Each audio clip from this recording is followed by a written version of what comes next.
So what makes a bad photo? The title of this video has bad photo within it, and bad really is up to yourself. Like, I think we're the harshest judges of our own work sometimes. And when we're out and about, we can take some shots and just delete them in camera. But that can quite often be the worst thing to do.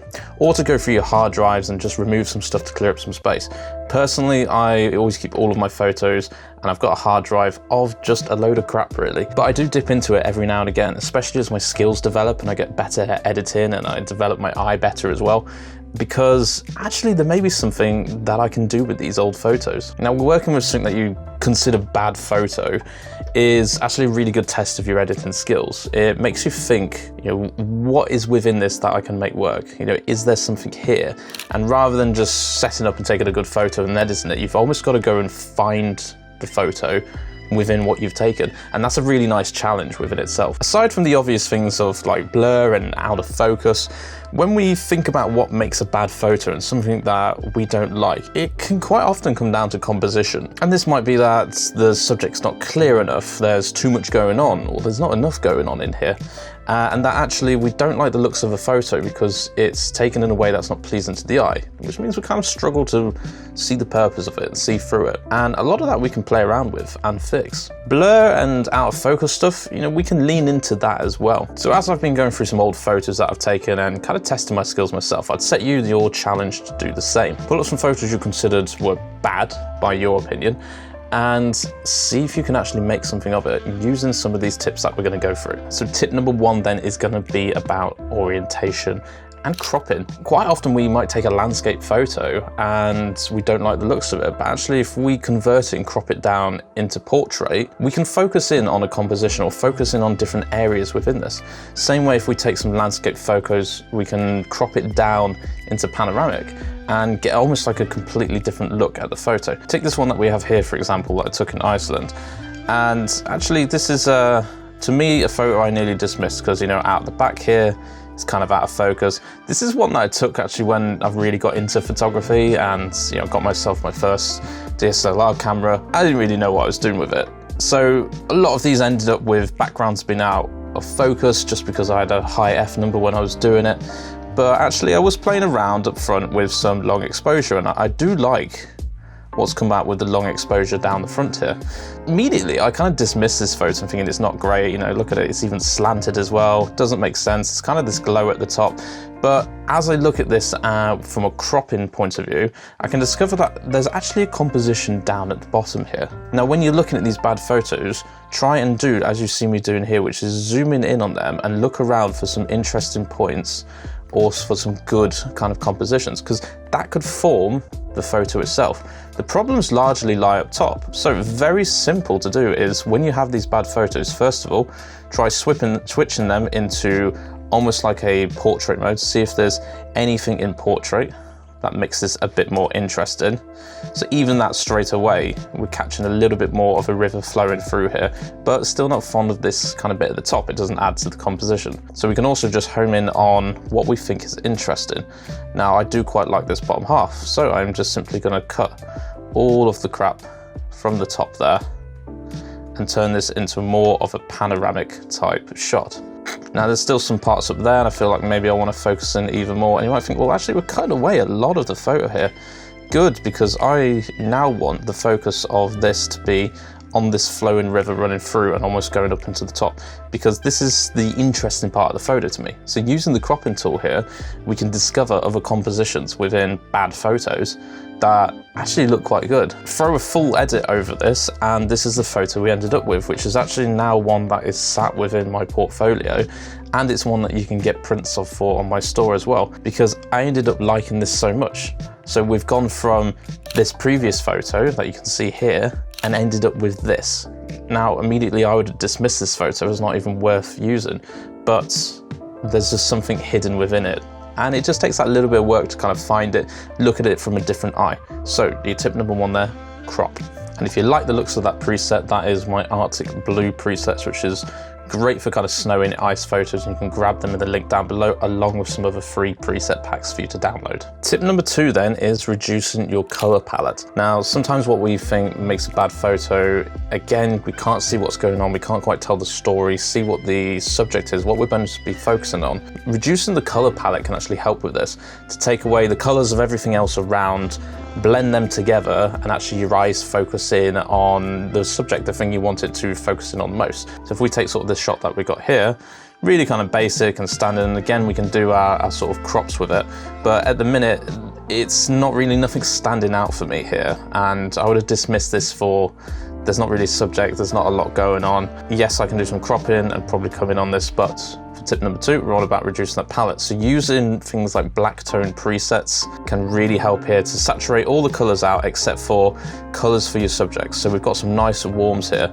So if we go down my black tone presets and we find one that sits quite nice just to remove some of these, like number 7 there. Let's apply that. Now this straight away, if we do a before and after, we can now see there's a bit more of a focus and our eyes are drawn to these warm colors because we've removed all of these cools and this kind of cool shadowing that's in the background and all of this.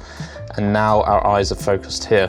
So actually by reducing our color palette so that our subject is not as lost in the composition, can help to recover a bad photo as well. Again, let's try the same on this other photo that was taken in Amsterdam here. I can do my cropping again as we did in the previous one just to help find that a bit more, that composition that I like. But again, there's a lot of colors and a lot of bits going on. So let's apply one of our black tone presets over the top of this, really find one that we like, and then that just was definitely an overexposed photo on the day. So we just pull down and we do some other bits of edits. But again, you can see here that we have reduced a lot of those colors down, so that orange building is the one that's standing out the most that we see here. Just, yeah, some further tweaks off the top of the preset. But if we do a quick before and after there, again, you can see that our eyes are more drawn to that building just by reducing the color palette of all of these kind of shadows and bits around. So I find when I take photos in cities, this is something that I do quite a lot, is just to remove a lot of the colors. Tip number 3 then is to remove objects or remove parts of the photo itself. And if we stay on this one here, we can see we've got the branches, but actually take some time to go through with the remove tool. Now in Lightroom, we've got the generative remove as well. We have our distracting people remove one now, and we have our usual like generative remove, but actually bring it with photo, go through and try removing loads of different things around in the image. Stuff that you think again is distracting to the composition. You can see we removed that up there. Let's take these branches just in the top as well. This is a tool that we've obviously had in Photoshop for a while, but now it's in Lightroom 2. We can go a little bit further with the generative remove and the people distractions.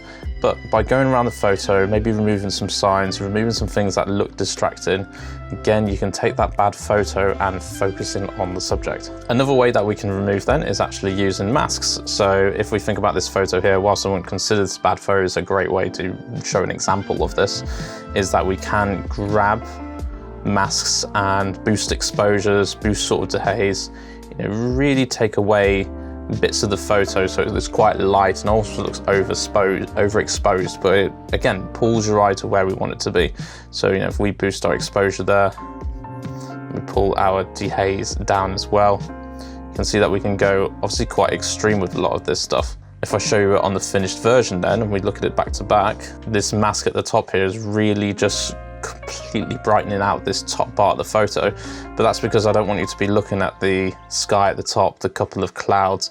I want your focus to be more down here. So actually using masks within photos where we've got too much stuff going on, or maybe there's a sky that we don't like, we can remove them as well. For your last tip, number 4, I believe we're on number 4 here, is that we can add things to photos as well. And this helps if you've got a little bit more of a blurred photo or you want to put some more distractions in, but we can put textures, smoke, rays, all sorts over the top of these photos just to enhance them, create a bit more depth and a bit more texture to it. So sometimes it's worth actually throwing your photo into Photoshop and seeing if you can enhance the photo and the composition by just actually adding more things in yourself. If we take this photo here that we've got, and if I take a brush, which is a cloud brush, let's create a new layer. And then over the top of this, I'm just going to simply put a cloud brush in there. I'm going to reduce opacity down and just switch this to a bit of a soft light.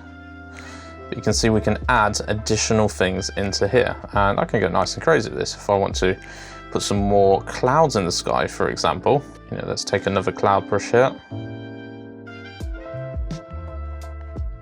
Create ourselves a cloud layer, but then maybe let's put an extra cloud just at the top.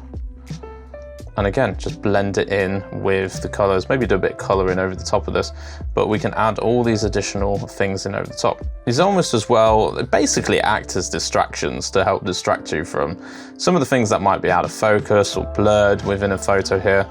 So we can take different textures, things like dust, grunge textures, anything you kind of want over the top that you feel is going to enhance the photo.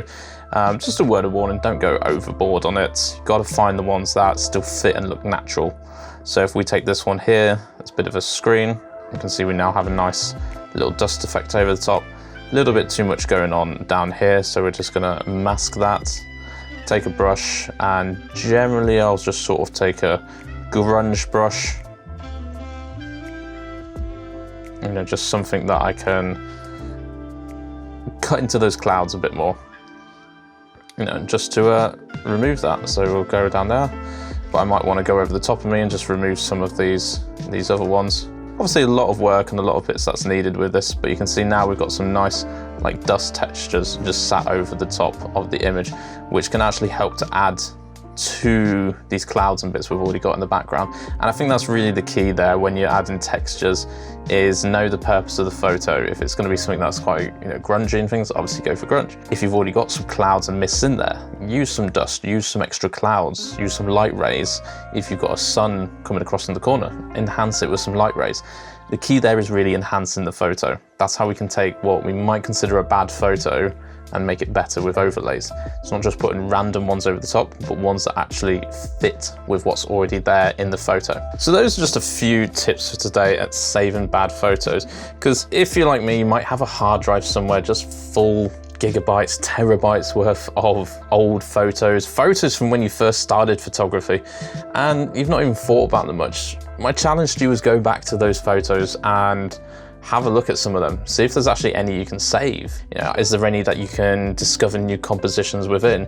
Is there any way you can actually remove stuff where we previously wouldn't have been able to because it would have been a lot harder without these tools that we have now? Are there any that you can throw these overlays from? If you want to explore where you can get overlays and all of the dust particles and these types of textures from, highly recommend Envato Elements. It's one of these where it's just a monthly subscription, but you can download a lot of packs on there. So go into your cupboards, find those old hard drives, dig them out, and try some of these tips on them. If you enjoyed this as well, remember you can grab all of my presets and everything down below. There's a couple of freebies for you. You can also check out a course down there that is on Lightroom. Nice and cheap, because really I just want to share a lot of this knowledge with you all. Otherwise, subscribe, do all the usual, and I'll see you in the next one.